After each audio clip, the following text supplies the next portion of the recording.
것 같아요. 근데 사실은 우리가 박수치는 이유는 하나님께 영광을 돌리기 위해서예요. 하나님. 여러분 이 점을 여러분들 놓치지 마시기 바랍니다. 먼저는 하나님이에요. 아시겠죠? 예, 그리고 하나님께 영광 돌리는 박수예요. 사실 우리도 너무 찬양을 통해서 은혜 받았습니다. 이런 화답이죠. 오늘은 건강한 영적 공동체에 대한 꿈입니다. 우리 교회를 건강한 영적 공동체로 세워보고 싶은 마음에 아마 몇 개월 동안 계속되는 아마 설교가 이어지게 될 것입니다. 그 중에 오늘은 서론인데 다음 주에는 바른 복음, 그 다음 주에는 다른 복음, 그 다음 주에는 진품인가 짝퉁인가, 그 다음 주에는 유사품에 속지 말라 계속 이어질 것입니다. 그래서 바른 복음의 길을 걸어갈 때 우리가 진품이 되고 명품이 될 줄로 믿습니다. 예, 진품이 되고 명품이 되는 거예요. 우리는 예수님을 믿음으로 구원을 받았고 하나님의 자녀가 되었습니다. 구원을 받는 것은 철저하게 개인적인 일이에요. 예를 들자면 내 부모가 신앙이 좋다고 해서 내가 믿음이 좋을 수 없습니다. 성경이 그대로 보여주고 있어요. 아브라함은 8명의 아들을 낳았습니다. 근데 그 중에 딱 하나만 건졌어요. 7명은 전부 다 멀리 떠나갔습니다. 물론 그들은 짝퉁 복음을 가지고 있어서 하나님을 경외하는 흔적은 있었어요. 근데 거의 대부분 그 흔적은 사라지고 있었어요. 그래서 그들을 통해서 이슬람교도가 나온 것이며 결국에는 형제의 가슴에 칼을 꽂는 가장 비참하고 처참한 일들이 지금도 계속되고 있는 것이고, 최근에 트럼프 대통령이 예루살렘을 이스라엘의 수도다 하는 바람에 온 세계가 다 뒤집어졌는데, 사실은 오래전부터 유엔에서 안전보장이사회 상임회의에서 이미 통과된 일이었어요. 이 트럼프가 약간 좀 이상한 짓을 하는 광기 어린 대통령처럼 보여도요, 20년 전, 30년 전에 그가 주장했던 내용과 똑같은 내용을 지금도 주장하고 있답니다. 일관성 있게 똑같이 주장하고 있답니다.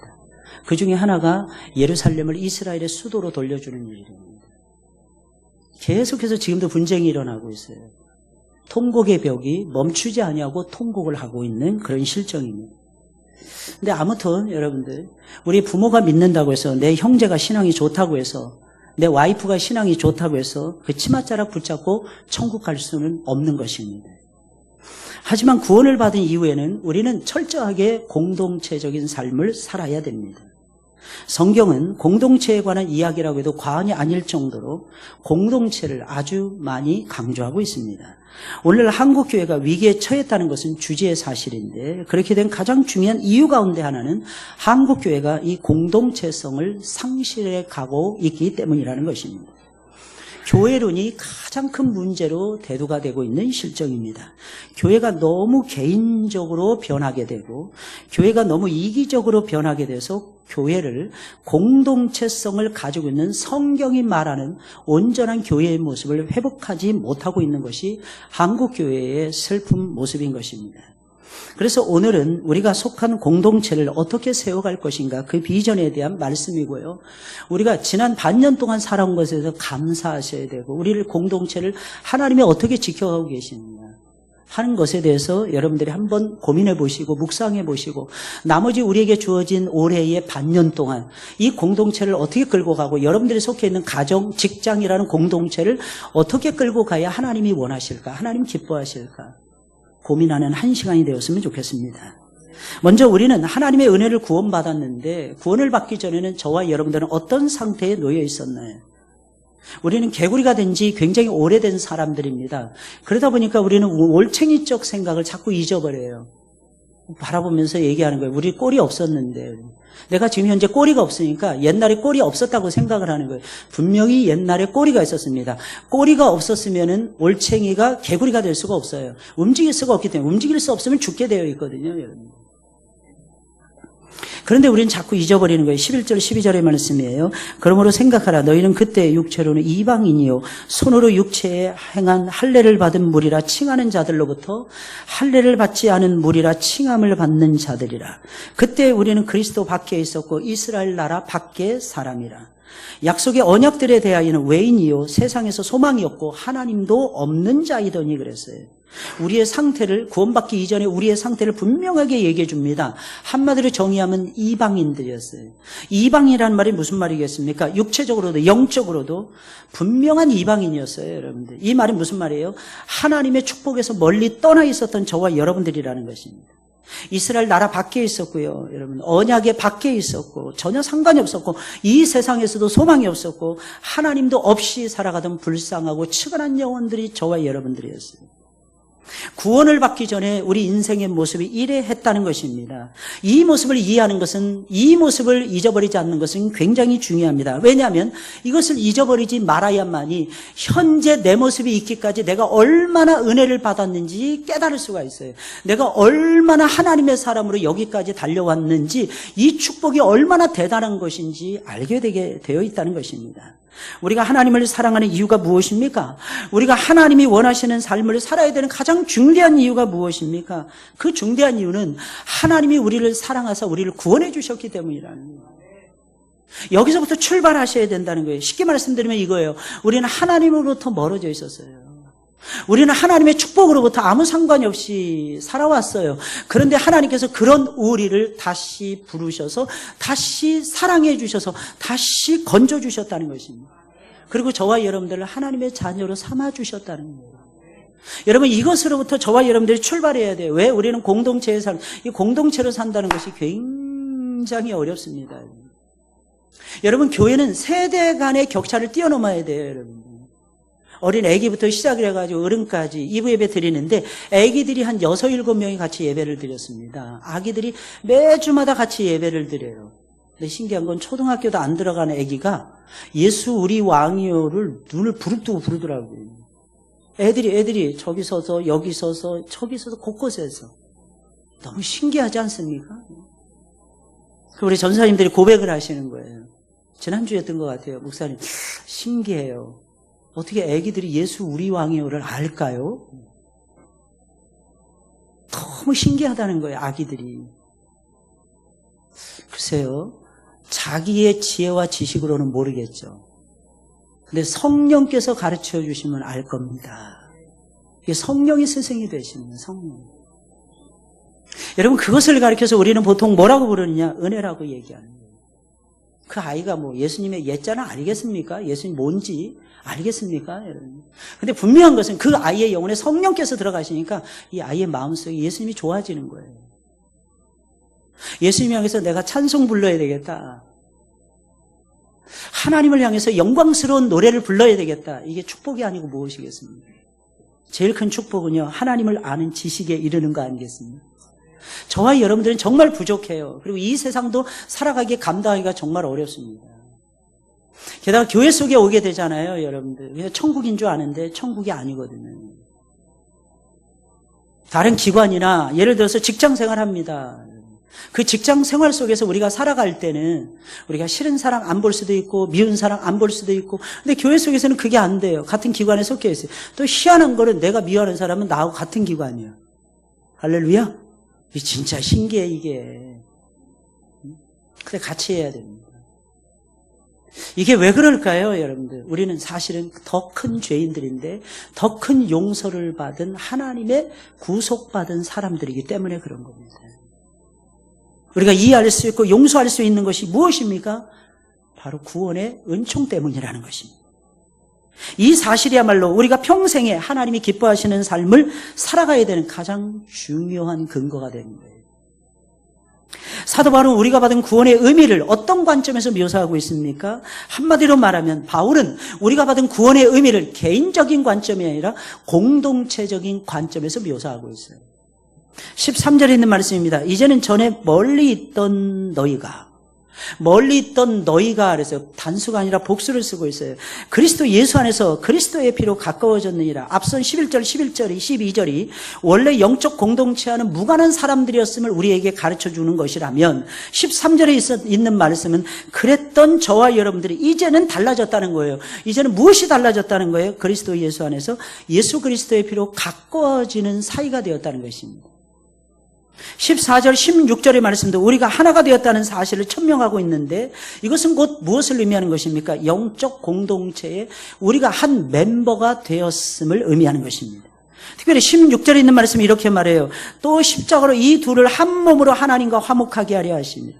우리의 화평이신 그리스도 예수께서는 당신을 믿는 모든 사람들을 하나로 만드시는 데는 재주가 보통이 아니신 분이세요.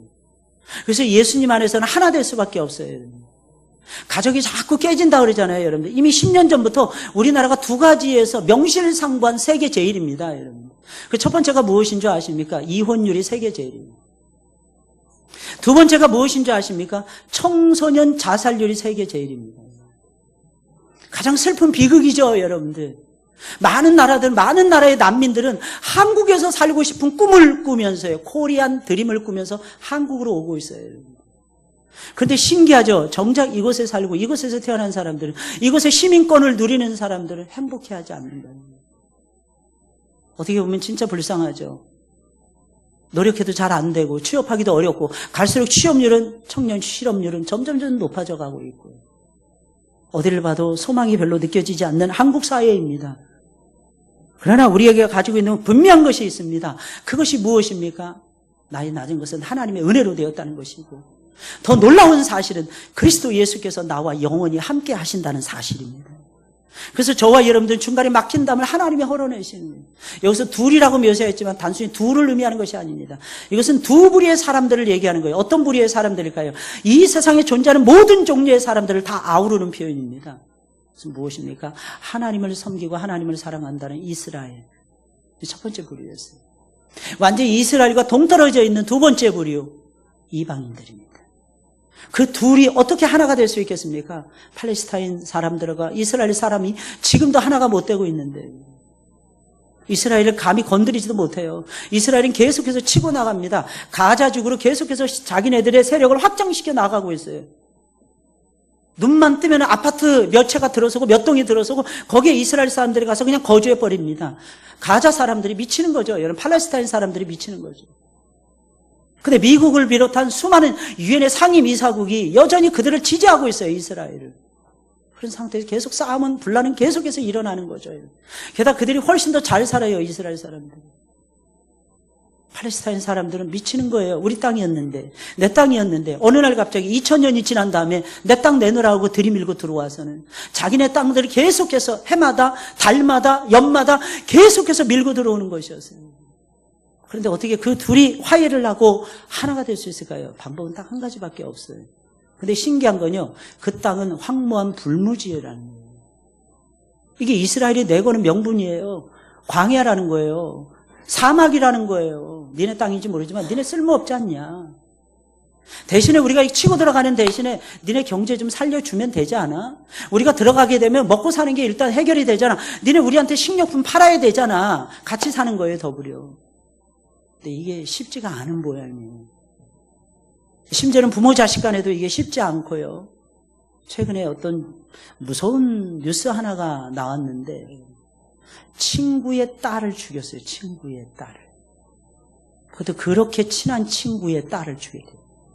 와, 정말 무섭지 않습니까? 사람의 마음이라는 게 이반되고 갈라지기 시작하면 끝없이 갈라져요. 이건 누구도 할 수 없는 일이에요. 근데 분명한 것은 예수님은 하셨어요. 바울은 분명히 얘기하잖아요. 너희가 이전에는 그리스도 밖에 있었던 사람들이었다. 은혜도 모르고 언약도 모르고. 그 무슨 뜻이겠어요? 이제는 들어왔다는 거죠. 이제는 너희가 달라졌다는 것을 강조하고 있는 것입니다. 이렇게 얘기하는 것입니다. 그러므로 이제부터 너희는 외인도 아니요 나그네도 아니요 오직 성도들과 동일한 시민이요 하나님의 권속이라. 여러분들은 이 말씀을 들으면서 감동이 별로 없을 것입니다. 왜냐하면 여러분들은 이미 나는 하나님의 식구라고 강조하면서 살아가고 있기 때문입니다. 굳게 믿고 살아가고 있기 때문입니다. 근데 사실은 이 말씀을 듣고 있는 사람들은 이방인이었어요. 그들은 전에는 그리스도 밖에 있었어요. 하나님을 모르고 있었어요. 이것이 어떤 건지 전혀 몰랐어요. 근데 이제 이 이야기를 들으면서 그들은 감동하는 거예요. 아, 내가 하나님의 식구구나. 하나님의 가족이 되었구나. 여러분, 예수님을 믿고 혼자서 천국 가는 것이 구원의 궁극적인 목적은 아닙니다. 물론 예수님 믿으면 혼자서 천국 갈 수 있습니다. 그러나 기억하셔야 됩니다. 이것이 구원의 궁극적인 이유와 목적은 아닙니다. 우리가 구원을 받았다는 것은 하나님의 가족이 되었다는 것입니다. 영적인 공동체의 일원이 되었음을 의미하는 것입니다. 나 혼자만의 생각만 가지고 살아갈 수 없더라고요.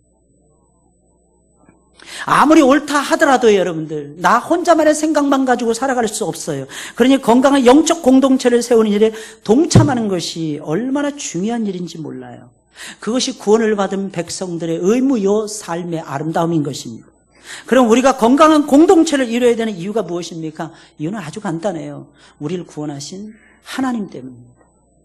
우리는 하나님 때문에 영적인 건강한 공동체를 반드시 세워가야 됩니다. 삼위 하나님과의 관계에서 그것을 이해하셔야 된다는 것입니다. 그러면 놀라운 사실은 하나님과 화목해요. 하나님과 화목해요. 영적인 건강한 공동체를 이루잖아요. 하나님과 첫째 화목해요. 두 번째는 무엇입니까? 아버지께 당당히 나아감을 얻을 수가 있어요. 사랑하는 성도 여러분들, 어제도 여러분들 죄를 지었을 것이고 오늘도 여러분들 죄를 지었을 것입니다. 그죠? 내일도 저와 여러분들은 죄를 범하면서 살아갈 것입니다. 그런 죄인들에게 제일 소중한 것이 무엇인 줄 아십니까? 하나님 앞에 당당히 나아가는 거예요. 당당히 나아가지 못하면 우리의 죄는 사함을 받을 수가 없어요. 일단은 나아가야 돼요. 일단은 하나님을 만나셔야 돼요. 주님을 만나시는 여러분들이 되시길 주의 이름으로 축원을 드립니다. 여러분 16절에 있는 말씀이에요. 또 십자가로 이 둘을 한 몸으로 하나님과 화목하게 하려 하심이라. 18절에 있는 말씀, 이는 그로 말미암아 우리 둘이 한 성령 안에서 아버지께 나아감을 얻게 하려 하심이라 그랬습니다. 우리는 모두가 한 가족입니다. 한 하나님을 아버지로 모신 한 가족이고 한 식구라는. 가족이 가족답지 못하고 서로 싸운다면, 참된 공동체를 이루지 못한다면 하나님 아버지의 마음은 아플 것입니다. 우리의 아버지이신 하나님은 당신의 자녀인 우리가 진정한 건강한 사랑하는 공동체를 이루기를 원하십니다. 그렇게 할 때 우리에게 복을 부어주십니다. 이것이 성부 하나님과 관련해서 우리가 건강한 영적 공동체를 이루어야 되는 일이라는 것입니다. 특히 앞에서 살펴보았듯이 예수님이 이 땅에 오셔서 십자가와 부활을 통해서 우리를 구원하신 목적 자체가 영적인 공동체를 이루기 위함이었기 때문입니다. 13절부터 19절에서 시종일관 강조하는 것이 그것입니다. 특별히 14절이 그렇습니다. 그는 우리의 화평이신지라. 둘로 하나를 만드사 원수된 것, 곧 중간에 막힌 담을 자기의 육체로 허시고 그랬어요. 예수님이 십자가에 달리신 이유가 무엇입니까? 사람들 사이에 막혀있는 담을 헐고 우리를 진정 하나 되게 만들고 화평한 사이를 이루기 위해서 예수 그리스도께서 십자가에 달려 돌아가셨다는 것입니다. 이러한 주님의 사역으로 인해서 하나님의 자녀가 된 저와 여러분들이 영적인 건강한 공동체를 이루는 것은 당연한 것입니다. 건강한 영적 공동체를 이루지 못하면 잘 들으셔야 됩니다. 주님의 구속의 은혜를 배신하고 배반하는 것입니다. 그래서 사랑하는 성도 여러분, 우리가 살면서 제일 중요한 것이 있습니다. 그 중요한 것이 무엇입니까? 우리가 소속되어 있는 공동체를 포기하지 않는 거예요. 우리가 소속되어 있는 공동체를 귀하게 여기는 거예요. 그리고 그 속에서 내 인생의 좌표와 방향을 찾아가는 것입니다. 또한 예수님을 믿는 우리 모든 사람들의 마음속에는 성령님이 계시기 때문입니다. 18절은 이렇게 말합니다. 이는 그로 말미암아 우리들이 한 성령 안에서 아버지께 나아감을 얻게 하려 하십니다. 동일한 성령께서 우리 안에 계세요. 제 안에도 있고 여러분들의 안에도 계십니다. 이것을 저와 여러분들이 잊지 마셔야 됩니다. 어떤 때는 막 이렇게 서로 이렇게 싸우기도 하죠. 다투기도 하죠. 왜 내 마음을 못 알아주나? 왜 내 마음을 이해하지 못하나? 가정에서도 그렇고 부모 자식 간에도 그렇고 직장에서 일할 때 상사와 부하 직원과의 관계 속에서도 그렇고요. 근데 이상하게 교회 속에서는요. 우리 마음속에 그 영혼을 포기하지만 않으면 문제는 해결되게 되어 있습니다. 이유가 무엇인 줄 아십니까? 우리 모두의 마음속에는 그리스도 예수를 구주로 믿는 우리 모든 공동체의 멤버들의 마음속에는 똑같은 것이 들어있기 때문에 그 똑같은 것이 무엇일까요? 성령님이세요. 그래서 우리 노래하는 거예요. 성령이 오셨네. 성령이 오셨네. 내 주에 보내신 성령이 오셨네. 여러분 꼭 기억하시고 승리하시기를 주의 이름으로 축원을 드립니다. 그래서 영적인 공동체는 한두 사람의 노력으로 세워지는 것이 아니에요. 공동체는 말 그대로 전체가 힘을 합쳐서 세워가야만 하는 것입니다. 이를 위해서 우리가 다 함께 노력해야 되는 것이며, 그래서 우리 교회와 각 기관을 건강한 영적 공동체로 세워 나가야 되는 것입니다. 그러면 놀라운 역사가 벌어지는데요, 하나님의 크신 은혜를 맛보게 될 것입니다. 하나님의 크신 사랑과 함께 하나님이 부어주시는 하늘과 땅의 복을 누리게 될 것입니다. 영적인 공동체는 중요한 것이 있는데 특징이 지속적으로 성장해야 됩니다. 성장하지 않으면 뒤로 퇴보해요. 성장하지 않으면 멈추어 있으면 성장하지 못합니다. 영적인 공동체는 우리들끼리 그저 즐겁고 행복하게 지내는 것만을 목표로 하지 말아야 되고, 영적으로 계속해서 성장해 가야 되고 확장시켜 나가야 되는 것입니다. 21절, 22절에 있는 말씀이에요. 우리 다 같이 한번 읽어볼까요? 시작. 그의 안에서 건물마다 서로 연결하여 주 안에서 성전이 되어가고, 너희도 성령 안에서 하나님이 거하실 처소가 되기 위하여 그리스도 예수 안에서 함께 지어져 가느니라. 아멘, 아멘. 여러분, 이 말씀 속에서 중요한 단어들이 있습니다. 되어가고, 되기 위하여 함께 지어져 가느니라. 이 말씀이에요. 되어가고, 되기 위하여 함께 지어져 가느니라. 진행형이에요. 이 진행이 계속돼야 되는 거예요. 이게 하나님이 우리에게 요구하시는 내용입니다. 이것은 무엇을 의미할까요? 영적 성장을 얘기하는 것입니다. 영적인 공동체의 멤버가 되신 분들은 영적인 공동체 안에서 성장해 가셔야 돼요. 이게 굉장히 중요해요. 성장이라는 것이 무엇입니까? 외형적으로 늘어나는 것이고 양을 늘려가는 것이고, 여러분, 내 삶의 영역을 확장해 가는 것을 얘기하는 것입니다. 이게 굉장히 중요하더라고요, 여러분들. 그리고 놀라운 사실은 영적 공동체의 성장의 목표는 하나님의 거하시는 처소가 되는 것입니다. 목적이 그거예요. 하나님의 성전이 되는 거예요. 그럼 하나님이 거하시는 처소, 성전은 어떤 곳일까요? 무엇을 가리킬까요? 그 안에는 도대체 어떤 특징이 있고 무엇이 있어야 될까요? 제일 중요한 것이 있습니다. 거기에는 주님의 사랑이 머물러 있어야 돼요. 그 공동체 속에는 주님의 사랑이 넘쳐야 돼요. 하나님은 사랑이 풍성한 곳에 거하시는 것을 기뻐하십니다.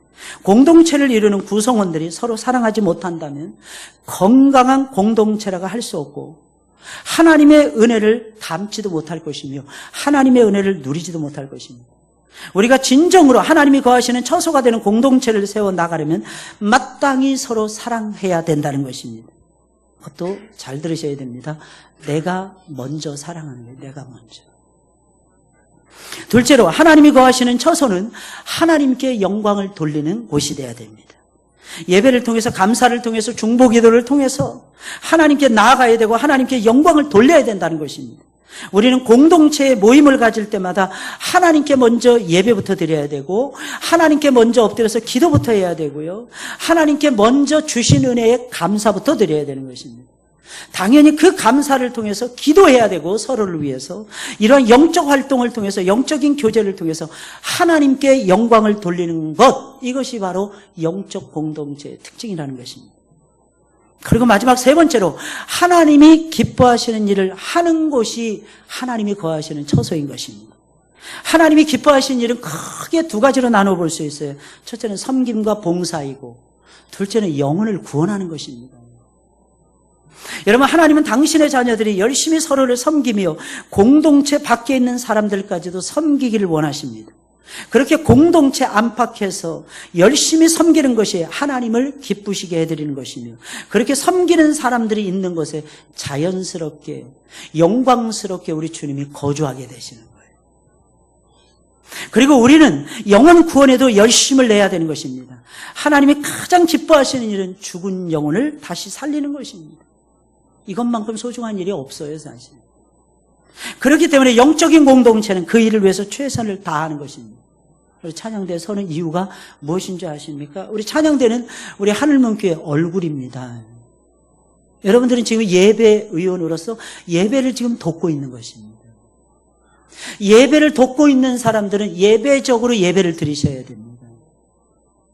어떻게 하면 내가 예배에 빛난 얼굴로 예배를 드릴까? 먼저 얼굴부터요. 혹시 일주일 동안 속상한 일이 있었습니까? 좀 마음에 안 드는 일이 있었습니까? 이 자리에 설 때는요, 웃음기로 가득 차야 됩니다. 왠지 아십니까? 우리 찬양대는 얼굴이기 때문에. 물론 당연히 예배 시간 연습하는 거, 그것도 예배입니다. 그래서 예배 시간 지각하지 마셔야 되고 결석하지 마셔야 되고 연습 시간에 결석하지 마시고 지각하지 마셔야 되고 잘 지켜나가셔야 돼요. 왠지 아십니까? 그것이 여러분들에게 떨어진 본분이고 사명이기 때문에. 그래도 여러분들은 한 가지만 하잖아요. 물론 여기 가운데 둘, 세 가지 하시는 분들도 물론 계십니다. 옛날에는 20년, 30년 전만 해도요. 한 가지 못했어요. 여러분 교회 와서. 직분을 3가지, 4가지, 5가지 막 감당했어요. 주일날 새벽부터, 새벽 기도에서부터 시작해가지고 집에 들어가면 11시, 12시가 되는 것이 보통이었습니다. 근데 요즘에는요. 교회 공동체에 대한 중요성이 많이 잃어버려지고 있어요. 그러면서 많이 얘기합니다. 은혜가 옛날보다 덜하다고. 여러분 잘 들으셔야 됩니다. 은혜는요. 내가 심은 만큼 받더라고요. 그게 은혜더라고요. 내가 1을 심었어요. 그러면 하나님께서 10을 주시더라고요. 100을 주시더라고요. 그게 은혜입니다. 근데 안 심으면 안 주셔요. 그러면 여러분들이 100을 심었다, 1000을 심었다, 상상을 초월하는 것을 아버지께서 주실 것입니다. 그래서 사실은요, 봉사하는 거예요. 찬양대만 하지 않고 옛날에 교사했고요. 교사도 한 가지만 아니었어요. 오전에 어린이 예배, 오후에 SFC 예배. 그리고 토요일 날 또 청년대학부 섬기고요. 토요일 날 저녁부터 시작해가지고 오후부터 시작해가지고 하루 종일 전부 다 주님 안에서 보냈어요. 테레사 수녀가 이런 말을 했대잖아요. 왜 선생님은 시험에 들지 않습니까? 선생님 이상해요. 선생님이 그 많은 일을 하시면서 어떻게 시험에 들지 않습니까? 루마니아 태생의 젊은 아가씨였어요. 인도의 캘커타에 갔는데 그 캘커타는 어떤 곳이냐 여러분. 아이들이 거리에서 태어나서 거리에서 죽어가는 곳이에요. 냄새가 진동을 하는 냄새가. 미친 데입니다. 테레사도 처음 갔을 때 미치는 줄 알았더니. 여기저기서 시체 썩는 냄새가 나는 거예요. 씻을 물도 없어요. 그걸 1년도 아니고 2년도 아니고 우리는 단기 선교 며칠도 그걸 잘 못 참잖아요. 그분 평생 하다가 캘커타에서 돌아가셨어요. 이렇게 대답을 했대잖아요. 적게 섬기면 시험에 듭니다.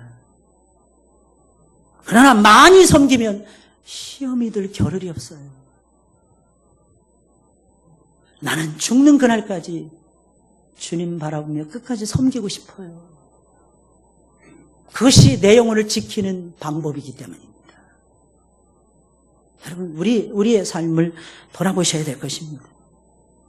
우리는 과연 어떤 모습으로 섬기고 있습니까, 여러분?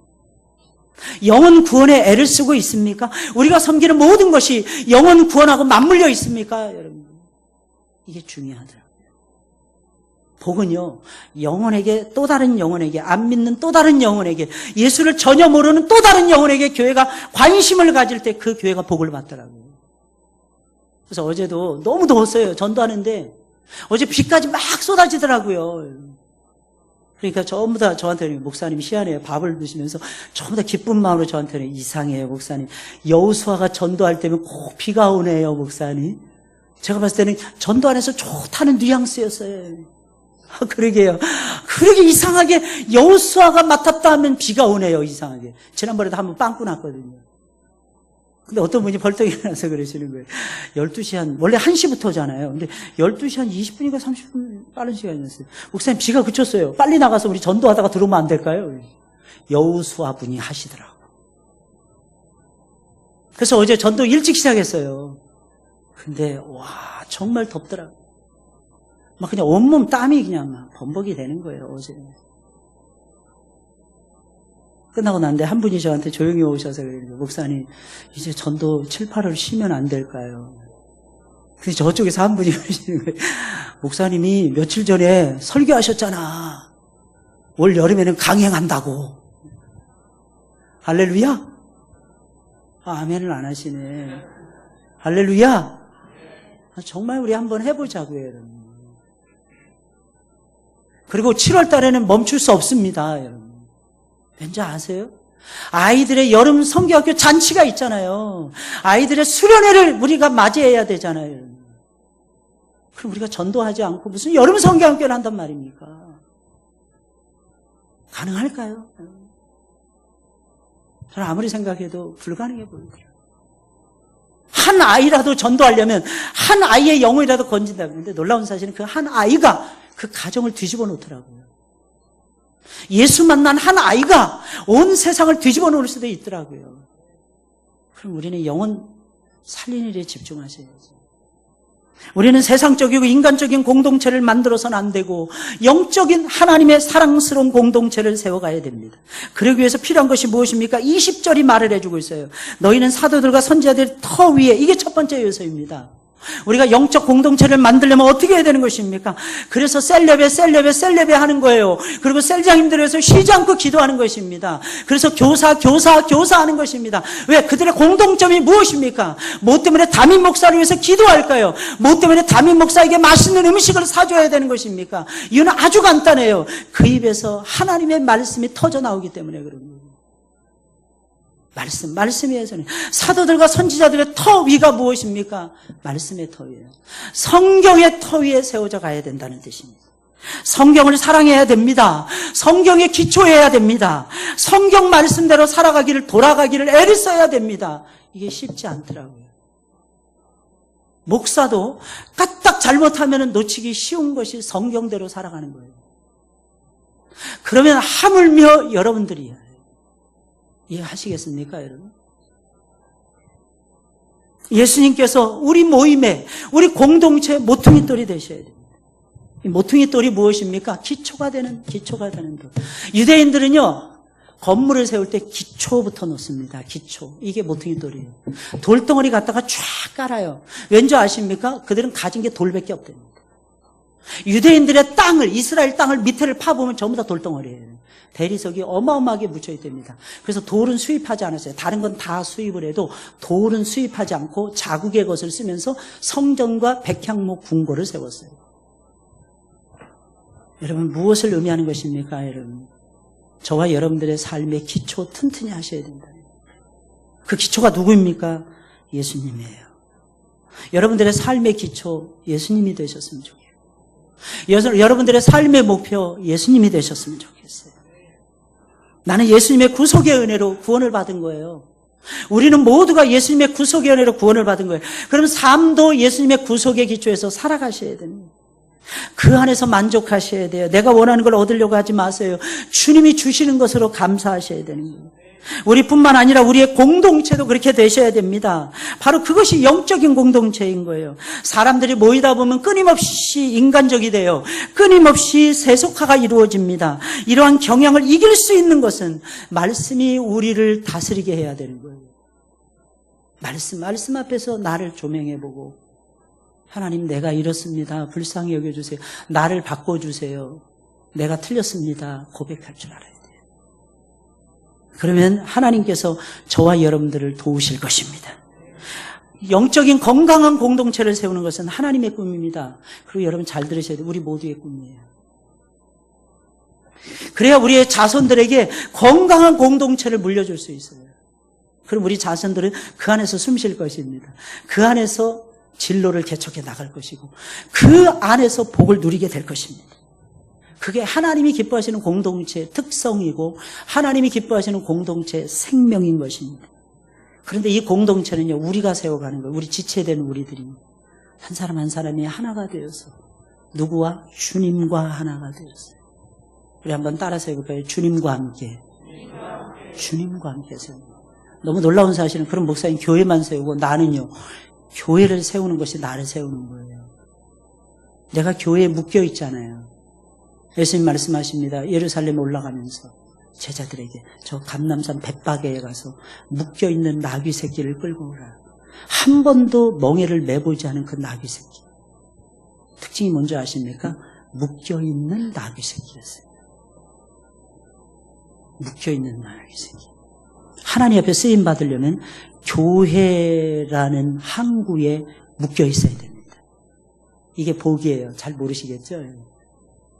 계속 한번 가보세요. 끊임없이 여러분들의 인생을 펼쳐가 보세요. 이게 큰 축복이라는 것을 여러분들이 체험할 날이 금방 오게 될 것입니다. 이게 가장 중요한 거예요. 이 꿈을 이루시는 여러분들이 되시기를 주의 이름으로 축원을 드립니다. 다음 주에는 바른 복음. 건강한 영적 공동체의 특징은 바른 복음으로 가거든요. 우리 찬송